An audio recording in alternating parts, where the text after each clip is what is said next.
Salut tout le monde, c'est Frisky et on se retrouve sur Call of Duty Modern Warfare 3. Comme vous avez pu le voir au début de la vidéo, j'ai mis l'intro COD QG car je vais tenter d'envoyer ce gameplay à Code QG car je trouve que c'est un gameplay assez joli, sans camper et avec un bon score pour terminer. Donc comme vous pouvez le voir, je joue à la G36C, j'utilise comme accessoire silencieux et viseur laser. Pourquoi le viseur laser? Tout simplement car je n'aime pas trop le viseur de la G36C qui est de base. Je ne l'aimais déjà pas tant sur Code 4 et je mettais aussi toujours le viseur laser. Et là j'abandonnais un peu le silencieux.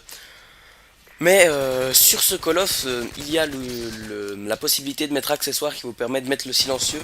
Et c'est pour ça que je mets les deux. C'est vraiment un bon accessoire. Donc on peut voir que je me fais déjà tuer après 4 kills. Je me disais, ouais, on va jouer tranquille maintenant. De toute façon, ça va plus, je pense, être un bon gameplay. Je vais encore me faire tuer 2-3 fois. J'ai eu tort en jouant tranquille, sans stresser. C'était un meilleur gameplay qu'en jouant tout stressé. D'ailleurs, c'est quelque chose que je vous conseille si vous voulez faire des MOAB, ce qui ne sera pas le cas dans cette vidéo, vu que j'utilise Assaut avec comme killstreak Missile Predator, Hélico d'attaque et Pavelo, qui sont d'après moi les meilleurs killstreaks quand vous utilisez Assaut. Revenons à notre MOAB. Ce que je vous conseille pour les MOAB, c'est tout simplement d'être un spécialiste et de ne pas du tout stresser.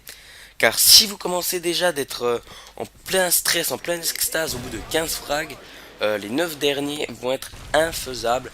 Tout simplement, ça va être trop compliqué. Tellement que vous êtes dans votre tête, vous êtes déjà en train d'avoir votre Moab. Et là, eh bien, vous perdez tous vos moyens et vous vous faites tuer bêtement. Donc si je sais ça, c'est car c'est un peu du vécu. Quand je fais des MOAB, je stresse tout le temps. C'est pour ça que j'en fais pas beaucoup. Je me fais toujours tuer à 4-5 frags de la MOAB. Ou moins, ça dépend. Et ça, c'est vraiment très très chiant. Donc j'ai déjà eu mon missile Predator. Si je me trompe pas, j'ai même eu mon hélico. Oui, j'ai eu mon hélico. Je dois être à 3-4 frags de mon Pavelo qui va bien travailler quand que je vais le débloquer. Vous allez voir. Donc là, je pense que je dois être à 2 frags de mon Pavelo. Une fois que j'ai le Pavelo, c'est un peu une libérance. Car je sais que ça va enfermer les ennemis dans leur bâtiment. Car ils ne veulent pas mourir tout simplement. À part s'ils ont assassin, mais ceux qui ne l'ont pas, c'est sûr qu'ils vont essayer de se protéger en allant dans des bâtiments. Et c'est un peu plus simple, vous pouvez vous balader plus tranquillement sur la carte sans trop avoir à vous soucier de ce qu'il vient devant. Ensuite, ce que je vous conseille pas directement, c'est d'aller dans les bâtiments, car c'est où il y aura le plus d'adversaires. Comme vous voyez là, un adversaire était sur le balcon où il était protégé de mon Pavelo. Donc si vous allez dans ce bâtiment là, à la montée des escaliers, vous êtes sûr qu'il y aura une Claymore, une Betty ou un mec qui vous attend. Et ça, c'est le seul point négatif quand vous avez un Pavelo.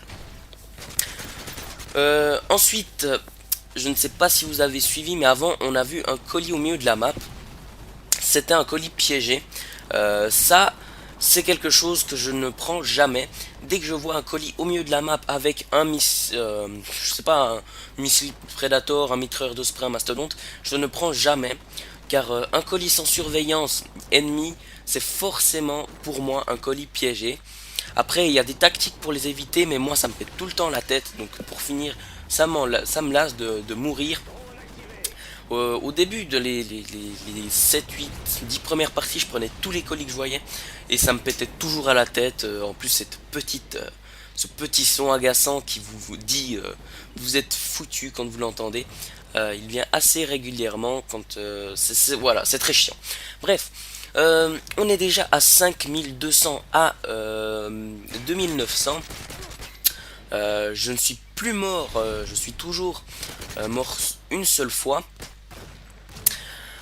Sinon, parlons un peu de mes atouts. J'ai oublié de les présenter au début de la vidéo, excusez-moi. J'utilise PR Pro pour avoir le chargeur supplémentaire au début de partie. Car moi, pour les bons gameplays, les munitions me manquent tout le temps. Et ça, c'est très très embêtant. je commençais avec 80 ou 60 munitions, ça me suffit pas. Au bout de 5-6 frags, je suis déjà à court. Je suis obligé de prendre une arme ennemie. Et souvent, ils n'ont pas de silencieux. Et là, ça devient assez catastrophique. Ensuite, en deuxième atout, j'utilise bonne gâchette. Euh, c'est pour tout simplement viser plus rapidement si je me trompe pas. Si je me trompe, c'est pour je sais plus ce que ça fait bonne gâchette. Bref, je sais que c'est utile, donc je l'utilise. Et ensuite, j'utilise silence de mort pour ne pas qu'on m'entende arriver et pour que je n'ai pas de dégâts de chute, car moi je saute un peu partout. Et souvent quand j'oublie que je ne l'ai pas, je me casse toujours les os, donc c'est pas le top. Donc on peut voir qu'un allié très gentil m'apporte qu'est un ennemi qui courait après avec ses FMG9 Akimbo. Il m'a tué, alors là c'était vraiment dommage, car j'étais à une bonne série de 40 frags à peu près, ouais 36. Donc c'est dommage. À part ça, les FMG9 Akimbo sont vraiment des armes très très puissantes, un peu cheatées même. Donc je trouve qu'au lieu de baisser la puissance du SPA 12, de baisser la puissance des FMG9 Akimbo, car de plus en plus on voit des joueurs utiliser ça comme arme principale, et je trouve que c'est un peu dommage. Mais bon. Ensuite, on arrive bientôt à la fin de ce gameplay, on voit qu'il reste 3 kills à faire, et je vais avoir la chance de me faire ces 3 kills. Donc le premier par derrière, sur mon ami qui utilisait les FMG9 Akimbo et qui m'a tué 2 fois de suite. Ensuite un petit sniper ici, et le dernier frag est un peu rigolo. Vous allez voir pourquoi. Je descends tranquillement. Je vois le point rouge. Je me dis, allez, celui-là, je l'ai. J'ai la killcam. Ça sera un bon gameplay. Et là, regardez ça. Hop, je mitraille. Le mec ne me voit pas. Il tente des double Y avec son arme secondaire. Je peux sortir ma MP9 et éliminer l'adversaire. Donc, j'ai eu beaucoup de chance sur le dernier frag. Regardez ça. L'ennemi était complètement à l'ouest. Je sais pas ce qu'il faisait. Donc voilà, j'espère que ce gameplay vous aura plu. Moi je vous dis à la prochaine pour une nouvelle vidéo. Bye tout le monde.